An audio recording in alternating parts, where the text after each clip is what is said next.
नमस्कार, career angel classes में आपका स्वागत है। मैं ओपी सर आप लोगों को अपने CZC चैनल में आपका स्वागत करता हूं।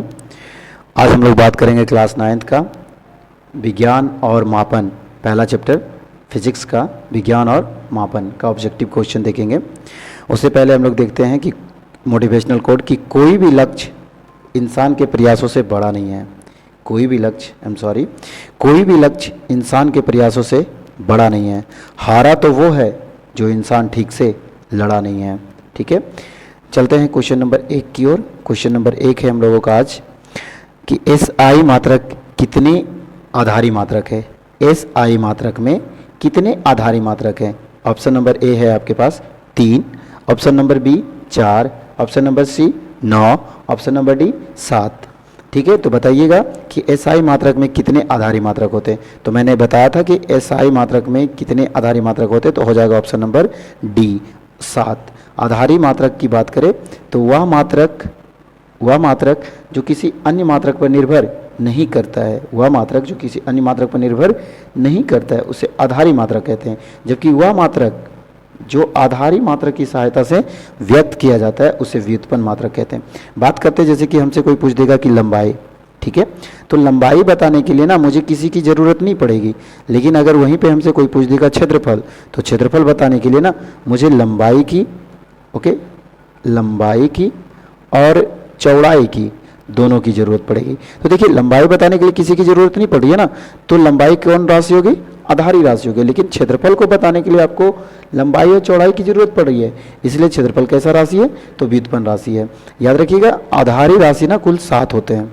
कुल कितने होते हैं? 7 होते हैं, जबकि व्युत्पन्न राशि ज़्यादा होते हैं। ठीक है, लेकिन ज़्यादातर ये पूछा जाता है कि ऐसे मात्रक कितने होते हैं, आधारी मात्रक कितने होते हैं, तो 7 होते हैं। चलते क्वेश्चन नंबर 2 की ओर। क्वेश्चन नंबर 2 आप लोगों के बीच में है कि मात्रकों की एक नई अंतर्राष्ट्रीय पद्धति कब लागू हुई थी। SI मात्रक जो है उसकी नई अंतर्राष्ट्रीय पद्धति कब लागू हुआ था?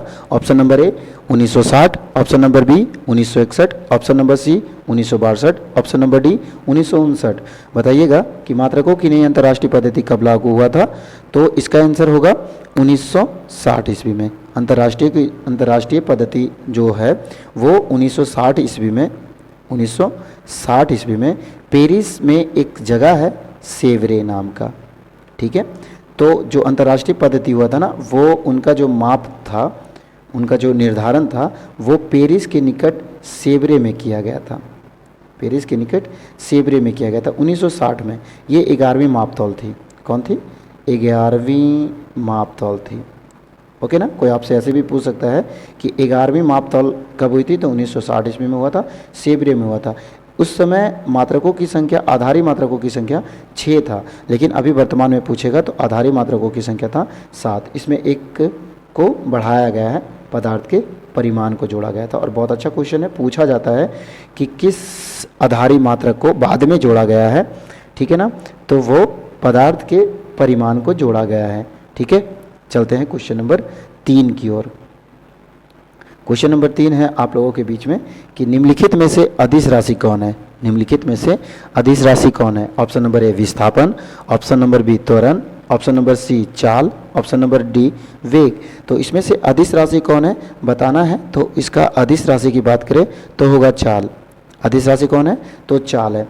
अब बताते हैं हम आपको अदिश राशि और सदिश राशि।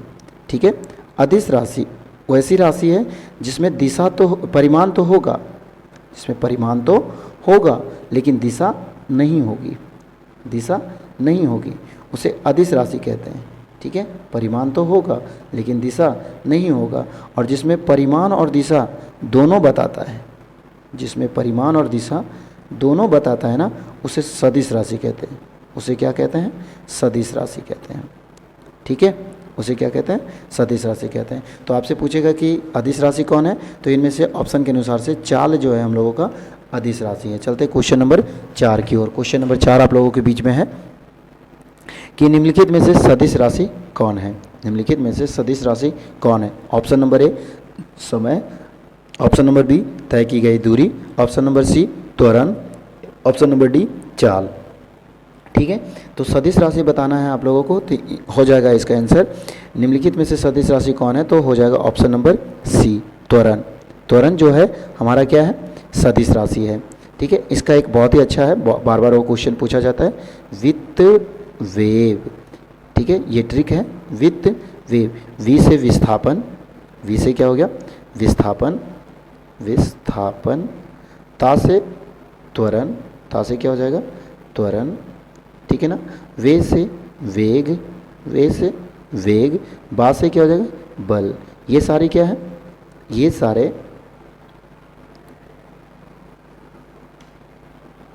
ये सारा जो ना वेग, बल, विस्थापन, त्वरण, ये सब क्या है, ये सब सदिश राशि है।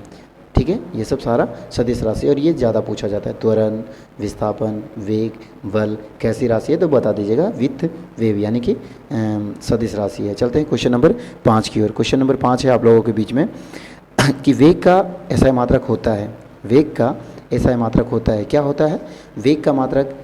ऑप्शन नंबर ए किलोमीटर पर घंटा, ऑप्शन नंबर बी मीटर पर second, option number C metre पर मिनट, ऑप्शन नंबर डी इनमें से सभी। तो वेग का जो मात्रक होता है ना, वो होता है किलोमीटर पर घंटा, मीटर पर सेकेंड, मीटर पर मिनट। इसका मतलब है कि वेग का जो ऐसे मात्रक होता है ना, इनमें से सभी होता है। क्या होता है जी, इनमें से सभी होता है।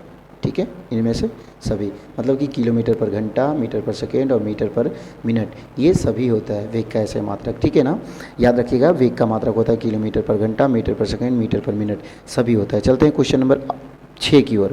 क्वेश्चन नंबर 6 है आप लोगों के बीच में कि त्वरण का ऐसे मात्रक होता है क्या, त्वरण का ऐसे मात्रक होता है क्या। ऑप्शन नंबर ए किलोमीटर पर घंटा, ऑप्शन नंबर बी मीटर पर second, option number C metre पर second square, option number D kilometre पर घंटा।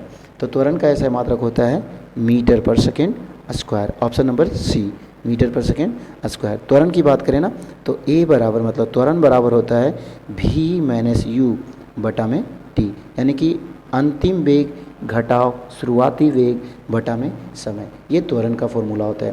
तो देखिए, वेग का ऐसे मात्रक क्या होता है, वेग का ऐसे मात्रक होता है मीटर पर सेकेंड, ये वेग का ऐसे मात्रक होता है। जबकि बटा में है टी, तो टी का ऐसे मात्रक क्या होता है, सेकेंड। अब देखिए, मीटर को मीटर तो मीटर हो जाएगा, और सेकेंड गुना सेकेंड करेंगे तो सेकेंड स्क्वायर होगा। इसीलिए त्वरण का जो ऐसा मात्रक है ना, वो होता है मीटर पर सेकेंड स्क्वायर। याद रखिएगा, त्वरण का ऐसा मात्रक होता है मीटर पर सेकेंड स्क्वायर। चलते हैं क्वेश्चन नंबर 7 की ओर। क्वेश्चन नंबर 7 है आप लोगों के बीच में कि कोणीय वेग का मात्रक होता है, कोणीय वेग का मात्रक होता है। Option number A radian, option number B radian पर second, option number C radian पर second square, option number D second. तो कोणीय वेग का जो ऐसा मात्रक होता है, वो होता है रेडियन पर सेकेंड। क्या होता है जी, रेडियन पर सेकेंड। चलते हैं क्वेश्चन नंबर 8 की ओर। क्वेश्चन नंबर 8 आप लोगों के बीच में है कि वेग और वेग, विस्थापन तथा समय में क्या संबंध है, वेग, विस्थापन तथा समय में क्या संबंध है।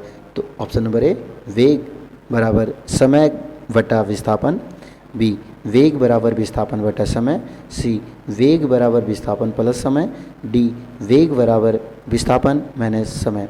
तो इसका आंसर हो जाएगा वेग और विस्थापन, वेग, विस्थापन तथा समय में क्या संबंध है, तो इसका आंसर हो जाएगा कि वेग बराबर विस्थापन बटा समय। ऑप्शन नंबर बी क्या हो जाएगा, वेग बराबर विस्थापन बटा समय, यानी भी बराबर होता है एस बटा में टी, एस बटा में टी। और वेग का ऐसे मात्रक हम अगर पूछेगा तो देखिए, विस्थापन होता है एक प्रकार का दूरी, तो उसको हम लोग बोलते हैं मीटर, और टाइम को हम लोग बोलते हैं सेकेंड। इसीलिए वेग का ऐसा मात्रक होता है मीटर पर सेकेंड, मीटर पर सेकेंड। चलिए चलते हैं अगले क्वेश्चन की ओर। क्वेश्चन नंबर 9 की ओर। क्वेश्चन नंबर 9 है आप लोगों के बीच में, समय के साथ वेग में परिवर्तन की दर को क्या कहते हैं, समय के साथ वेग में परिवर्तन की दर को क्या कहते हैं। ऑप्शन नंबर ए चाल, ऑप्शन नंबर बी विस्थापन, ऑप्शन नंबर सी त्वरण, ऑप्शन नंबर डी घर्षण। तो समय के साथ वेग में परिवर्तन की दर को कहते हैं, इसका आंसर हो जाएगा ऑप्शन नंबर सी त्वरण। क्या हो जाएगा, त्वरण। समय के साथ वेग में परिवर्तन की दर को कहते हैं त्वरण। चलिए क्वेश्चन नंबर 10 की ओर। क्वेश्चन नंबर 10 है आप लोगों के बीच में कि किसी वस्तु का ताप 100 डिग्री सेल्सियस है, तब इसका मान केल्विन में कितना होगा। Option number A 273 kelvin, option number B 100 kelvin, option number C 373 kelvin, option number D 173 kelvin. किसी वस्तु का ताप 100 डिग्री सेल्सियस है, तब इसका मान केल्विन में कितना होगा। तो हम, इसका आंसर हो जाएगा 373 kelvin. Option number C 373 kelvin. आप लोगों को बताते चले 0 डिग्री सेल्सियस जो है ना, 0 डिग्री सेल्सियस जो है ना 273 केल्विन के बराबर होता है। 0 डिग्री सेल्सियस बराबर 273 केल्विन के बराबर होता है। इसीलिए जितना डिग्री सेल्सियस पूछेगा उसमें 273 को ऐड कर देते हैं। ये याद रखिएगा कि अगर सेल्सियस से केल्विन बना रहे हैं ना तो 273 को जोड़ दीजिएगा। क्या कीजिएगा? 273 को जोड़ दीजिएगा। ठीक है, क्या कीजिएगा? जोड़ दीजिएगा। और वहीं पे अगर केल्विन से आपको ना सेल्सियस बनाना रहे, केल्विन से क्या करना रहे? सेल्सियस बना रहे तो 273 को घटा दीजिएगा। याद रहेगा, सेल्सियस से केल्विन बना रहे हैं ना तो 273 को जोड़ दीजिएगा, और केल्विन से सेल्सियस बनाना है ना तो 273 को घटा दीजिएगा। ठीक है, चलते हैं क्वेश्चन नंबर 11 की ओर। क्वेश्चन नंबर 11 कह रहा है कि ज्योति तीव्रता का ऐसा मात्रक होता है क्या? ज्योति तीव्रता का ऐसा मात्रक होता है क्या? Option number A candela, option number B radian, option number C steradian, option number D ampere. तो बताइएगा ज्योति तीव्रता का ऐसा मात्रक होता है क्या? तो इसका आंसर हो जाएगा ज्योति तीव्रता का ऐसा मात्रक जो है वो होता है कैंडेला। क्या होता है? कैंडेला। देखिए लॉजिक हम बताना चाहेंगे कि ज्योति तीव्रता का ऐसा मात्रक कैसे याद रखिएगा। ये देखिए कैंडल है, मान लेते हैं ये कैंडल है, ये क्या है? कैंडल है, ये कैंडल है। ठीक है, अब ये सॉरी मोमबत्ती है। अब ये मोमबत्ती है, मोमबत्ती को अंग्रेजी में बोलते हैं हम लोग कैंडल। क्या बोलते हैं? कैंडल। अब ये जो धारा उससे निकल रही है, ये जो ऊष्मा निकल रही है, ये ज्योति तीव्रता दे रही है ना, ये ज्योति दे रही है कि नहीं दे रही है? ये ज्योति तीव्रता दे रही है। तो इसकी ज्योति तीव्रता को हम लोगों को नापना है तो क्या, किसकी? कैंडल की ना। तो कैंडल की ज्योति तीव्रता नापना है तो कैंडल, अब ये कैंडल है और कैंडल की ज्योति तीव्रता नापना है तो उसको कैंडेला बोल दीजिए। तो इसीलिए ज्योति तीव्रता का ऐसा मात्रक अगर आपसे कोई पूछेगा तो याद रखिएगा कैंडेला। क्या? कैंडेला। चलते क्वेश्चन नंबर 12 की ओर। क्वेश्चन नंबर 12 कह रहा है कि पार्सेक इकाई है, पार्सेक इकाई है। ऑप्शन नंबर ए समय का, ऑप्शन नंबर बी वेग का, ऑप्शन नंबर सी लंबाई का, ऑप्शन नंबर डी मात्रा का। पार्सेक इकाई है, किसकी इकाई है? तो इसका आंसर हो जाएगा पार्सेक जो है ना लंबाई का है। किसका इकाई है? लंबाई का है। देखिए पार्सेक क्या होता है कि सूर्य के द्वारा, है ना, सौरमंडल में ये जो सूर्य है, सूर्य के द्वारा पृथ्वी तक जो दूरी है ना, प्रकाश के द्वारा जो दूरी आ रही है ना, ये दूरी को, इस लंबाई को ही ना, इस लंबाई को ना पार्सेक में हम लोग नापते हैं। क्या में नापते हैं? पार्सेक में नापते हैं। ठीक है ना, प्रकाश जो आ रहा है ना उसकी लंबाई को हम लोग पार्सेक में नापते हैं। इसलिए पार्सेक इकाई है किसकी है? तो लंबाई की होती है। चलते हैं क्वेश्चन नंबर 13 की ओर। क्वेश्चन नंबर 13 है आप लोगों के बीच में कि प्रकाश वर्ष इकाई है किसकी? प्रकाश वर्ष इकाई है किसकी? समय का, ऑप्शन नंबर बी मात्रा का, ऑप्शन नंबर सी वेग का, या ऑप्शन नंबर डी दूरी का। तो अभी हम बता रहे थे ना, ये देखिए यहाँ पे है सूर्य और यहाँ पे है पृथ्वी। यहाँ सूर्य की किरण जो आ रही है ना पृथ्वी तक, सूर्य की किरण पृथ्वी तक जो पहुँच रही है ना, एक साल में जो प्रकाश की किरण पृथ्वी तक आती है ना, इसकी दूरी को जो गमन कर रही है ना, इसकी दूरी को जो नापते हैं ना, उसी किस में नापते हैं? प्रकाश वर्ष में नापते हैं। किस में नापते हैं? प्रकाश वर्ष में नापते हैं। तो प्रकाश वर्ष किसकी इकाई की हो जाएगी? ऑप्शन नंबर डी दूरी की हो जाएगी। किसकी हो जाएगी? दूरी की हो जाएगी। ये मत चल जाइएगा कि प्रकाश वर्ष जो है ना वो साल का होगा, मतलब समय का होगा, नहीं। प्रकाश वर्ष जो है ऐसा मात्रक है वो किसकी है? दूरी की है। चलते हैं क्वेश्चन नंबर 14 की ओर। क्वेश्चन नंबर 14 आप लोगों के बीच में है कि समतल कोण अनुपात है, समतल कोण अनुपात है 2, ऑप्शन नंबर ए दूरियों का, बी मात्राओं का, सी क्षेत्रफलों का, डी समयांतरालों का, समयांतरालों का। ठीक है ना। तो समतल कोण अनुपात है किसकी है? तो ये जो है ना समतल कोण अनुपात है ऑप्शन नंबर सी क्षेत्रफलों का। किसके? क्षेत्रफलों का। ओके, चलते हैं क्वेश्चन नंबर 15 की ओर। Question number 12 metre. तो इसका आंसर हो जाएगा कि 1 नैनोमीटर में जो होता है ना वो हो जाएगा ऑप्शन नंबर सी 10⁻⁹ मीटर। और इसके अलावे जो है ना बहुत सारे उपसर्ग है, उन्हें भी देख लेंगे हम लोग। देखिए ये, हाँ दिख रहा है आप लोगों को? जी दिख रहा है। 10 अगर 18 रहे ना उसे बोलते हैं एक्सा, 10⁻15 रहना उसे कहते हैं पीटा, पेटा, और 10⁻12 रहना उसे कहते हैं टेरा, और 10⁻9 रहना उसे कहते हैं जीगा। 10 पर पावर 6 रहे ना उसे कहते हैं मेगा, और 10 पर पावर 3 रहे ना उसे कहते हैं किलो, और 10 पर पावर 2 रहे ना उसे कहते हैं हेक्टो, और 10 रहे ना उसे कहते हैं डेका। अगर 10 पर पावर -1 है ना उसे कहते हैं डेसी, 10 पर पावर -2 है ना उसे कहते हैं सेंटी, और 10 पर पावर -3 रहे उसे कहते हैं मिली, 10 पर पावर -6 रहे उसे कहते हैं माइक्रो, और 10 पर पावर -9 रहे उसे कहते हैं नैनो, और 10 पर पावर -15 रहे, ठीक है, उसे कहते हैं पिक्को। क्या कहते हैं जी? पिक्को कहते हैं। एक बार इसका स्क्रीनशॉट ले लीजिएगा आप लोग, और याद रखिएगा इसमें से कुछ ना कुछ पूछ लिया जाता है। चलते हैं क्वेश्चन नंबर अगला की। क्वेश्चन नंबर 16, फुट किस पद्धति में लंबाई का मात्रक है? फुट किस पद्धति में लंबाई का मात्रक है? मतलब पद्धति जो होती है ना ये 3 टाइप की होती है, FPS, CGS और MKS। तो सब में सबकी अलग अलग होती है। ऑप्शन नंबर ए FPS पद्धति, ऑप्शन नंबर बी CGS पद्धति, ऑप्शन नंबर सी MKS पद्धति, ऑप्शन नंबर डी SI पद्धति। तो फुट जो है ना ये हो जाएगा आपका FPS पद्धति। FPS पद्धति में फुट जो है ना लंबाई का मात्रक है। विशेष तरह से देखते हैं, ये देखिए FPS, ये देखिए FPS ये ना ब्रिटिश पद्धति है, ठीक है। FPS में F से फुट को इंगित करता है जो कि लंबाई नापते हैं, P से पाउंड जो कि द्रव्यमान नापता है, S से सेकेंड जो कि समय नापता है। तो FPS पद्धति में फुट, पाउंड और सेकेंड होता है, ठीक है। लेकिन वहीं पे CGS पद्धति में अगर आपको नापना है लंबाई तो CGS से सेंटीमीटर को नापिएगा, G से ग्राम नापिएगा, द्रव्यमान को ग्राम में नापिएगा, और समय को सेकेंड में नापिएगा। क्या में नापिएगा? सेकेंड में नापिएगा। लेकिन वहीं अगर MKS पद्धति में आपको लंबाई नापनी है तो बोलिएगा मीटर, अगर आपको द्रव्यमान नापनी है तो आप बोलिएगा किलोमीटर, MKS पद्धति में, ठीक है ना। अगर आपको समय नापनी है तो सेकेंड, ठीक है। तो तीनों पद्धति में ना सबको अलग अलग मात्रा में नापी जाती है। अगर FPS पद्धति में कोई नाप रहा है तो उसे बोलते हैं फुट, लंबाई को क्या में बोलेगा? फुट। लेकिन वहीं पे CGS पद्धति में आपको बताना है तो बोलेगा सेंटीमीटर। वो दोनों लंबाई है, ये फुट भी लंबाई है और सेंटीमीटर भी लंबाई है। चलते हैं क्वेश्चन नंबर 17 की ओर। क्वेश्चन नंबर 17 कह रहा है कि ताप का SI मात्रक, एक सेकेंड, ताप का दिखेगा, ताप का SI मात्रक क्या है? ताप का जो है SI मात्रक क्या है? ऑप्शन नंबर ए degree Celsius, kelvin, degree Fahrenheit, D इनमें से कोई नहीं। तो ताप का SI मात्रक जो होता है ना, हम आप लोगों को बताए थे कि ताप का SI मात्रक होता है केल्विन। मैंने अपनी क्लास में जो पढ़ाया था कि ताप का SI मात्रक होता है केल्विन। क्या होता है? केल्विन होता है, ठीक है। चलते हैं क्वेश्चन नंबर 18 की ओर। क्वेश्चन नंबर 18 कह रहा है, ये देखिए आधारी राशियाँ आप लोगों के बीच में है। 18 क्वेश्चन नंबर 18 से पहले आप याद कर लीजिएगा, मैंने बता रहा था ना कि आधारी राशियाँ होते हैं 7। कौन कौन होते हैं? नंबर 1 लंबाई, इसका SI मात्रक होता है मीटर। द्रव्यमान, इसका SI मात्रक होता है kilogram. Option number question number ये 3 में समय, इसका होता है सेकेंड। विद्युत धारा, इसका होता है एम्पियर, ठीक है। तापमान, इसका SI मात्रक होता है केल्विन। ज्योति तीव्रता, इसका SI मात्रक होता है कैंडेला। पदार्थ का परिमाण, इसका SI मात्रक होता है मोल। तो आधारी राशियाँ कुल कितने हैं? 7। क्वेश्चन नंबर 1 में मैंने सवाल करवाया था कि आधारी राशियाँ कुल कितने हैं, तो 7 है। याद रखिएगा यही 7 है।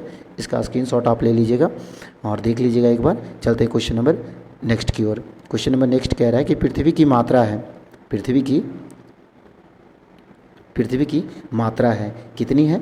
A 6 गुना 10 पर पावर 6 इंटू 10⁻24 यानी 6 गुना 10 पर पावर 24।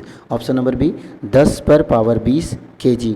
ऑप्शन नंबर सी 4 गुना 10 पर power 26 kg। Option number D इनमें से कोई नहीं। तो पृथ्वी की जो मात्रा है इसका आंसर हो जाएगा ऑप्शन नंबर ए 6 गुना 10 पर पावर 24 kg। 6 गुना 10 पर पावर 24 kg। चलते हैं नेक्स्ट क्वेश्चन की ओर। Question number 19। Question number 19, radian इकाई है किसकी है? रेडियन इकाई है किसकी?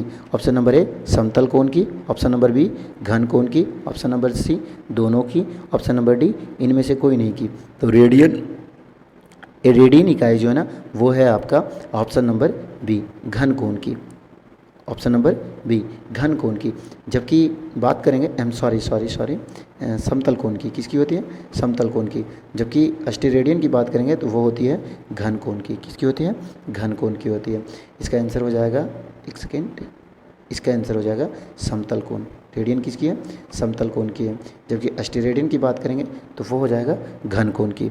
चलते क्वेश्चन नंबर 20 की ओर। क्वेश्चन नंबर 20 कह रहे हैं न्यूटन इकाई है, न्यूटन इकाई है किसकी है? ऑप्शन नंबर ए SI पद्धति में बल का, ऑप्शन नंबर बी CGS पद्धति में बल का, ऑप्शन नंबर सी SI पद्धति में शक्ति का, ऑप्शन नंबर डी CGS पद्धति में शक्ति का। तो न्यूटन के बारे में बताए थे ना कि न्यूटन जो है ना वो बल का SI मात्रक है, तो ऑप्शन नंबर ए हो जाएगा। न्यूटन जो है SI पद्धति में बल का SI मात्रक है। किसका है?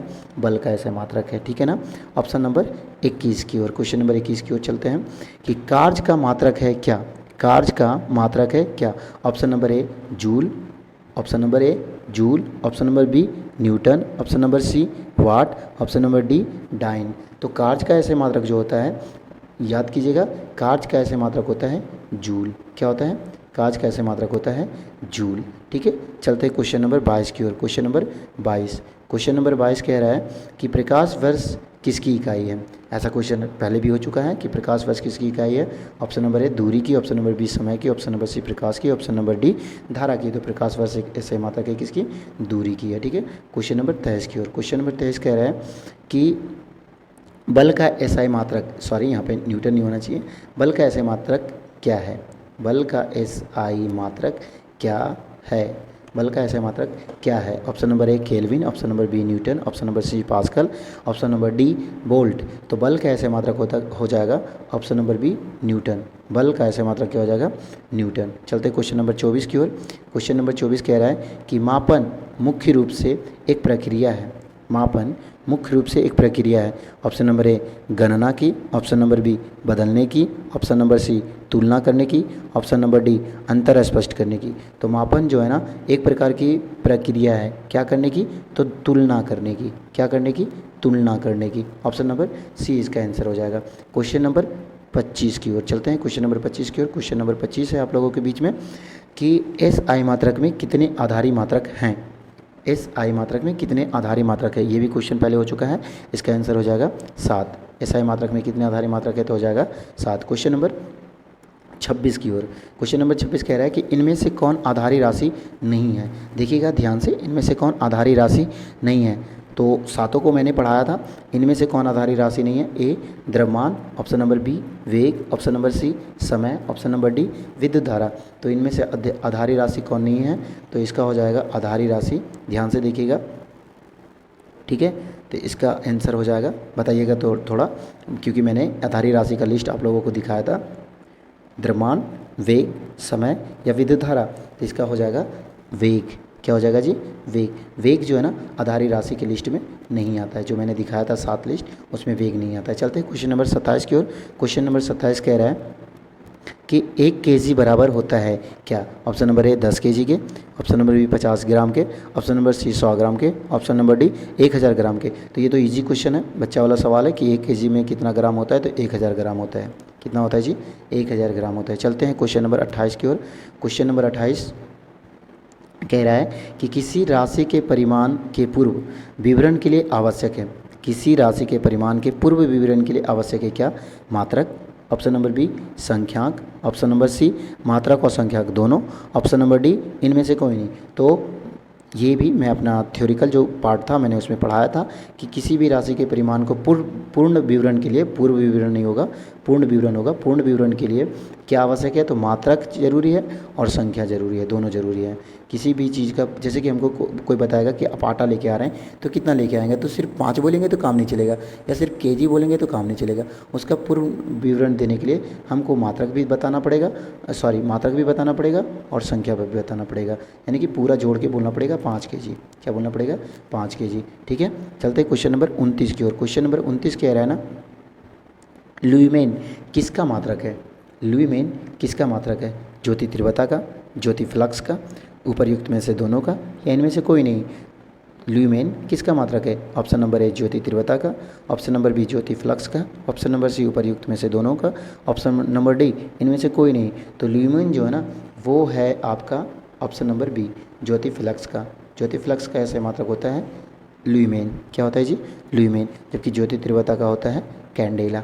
इसका क्या होता है? कैंडेला, जो कि मैंने कराया था इसी क्वेश्चन में, है ना, पिछले क्वेश्चन में। चलते हैं क्वेश्चन नंबर 30 की ओर। क्वेश्चन नंबर 30 कह रहा है कि पास्कल इकाई है किसकी? ऑप्शन नंबर ए आर्द्रता की, ऑप्शन नंबर बी दाब की, ठीक है ना, ये नहीं है। दाब की, ऑप्शन नंबर सी वर्षा की, ऑप्शन नंबर डी तापमान की। तो पास्कल जो है ना वो किसकी एसआई मात्रक है, तो दाब की। किसकी एसआई मात्रक है, दाब की। ठीक है, आज विज्ञान और मापन का इतना ही। इसके आगे कल अगले वीडियो में मैं डाल दूँगा हमारे यूट्यूब चैनल पे। आप हर चैप्टर का ऑब्जेक्टिव क्वेश्चन मिलेगा और सब्जेक्टिव क्वेश्चन भी मिलेगा। और अगर आपको ये वीडियो अच्छा लगा होगा तो लाइक और शेयर ज़रूर कीजिएगा। और लाइक और शेयर और सब्सक्राइब अगर ना करें तो कम से कम मेरे कमेंट में आप कमेंट ज़रूर करें कि इस वीडियो को में क्या आपको अच्छा लगा और क्या खराबी लगी है, क्योंकि ये मेरा फर्स्ट वीडियो है और फर्स्ट वीडियो में थोड़ी बहुत कमियां, थोड़ी बहुत प्रॉब्लम हो ही सकती है, क्योंकि ये टेक्निकल है। टेक्निकल पे थोड़ा हाथ बैठाना प्रॉब्लम हो रही है अभी हमें। ठीक है ना, मेरे चैनल पे आप आइएगा, हर चैप्टर का वीडियो अपलोड किया जाएगा इसमें। ठीक है, thank you watching for this video. धन्यवाद।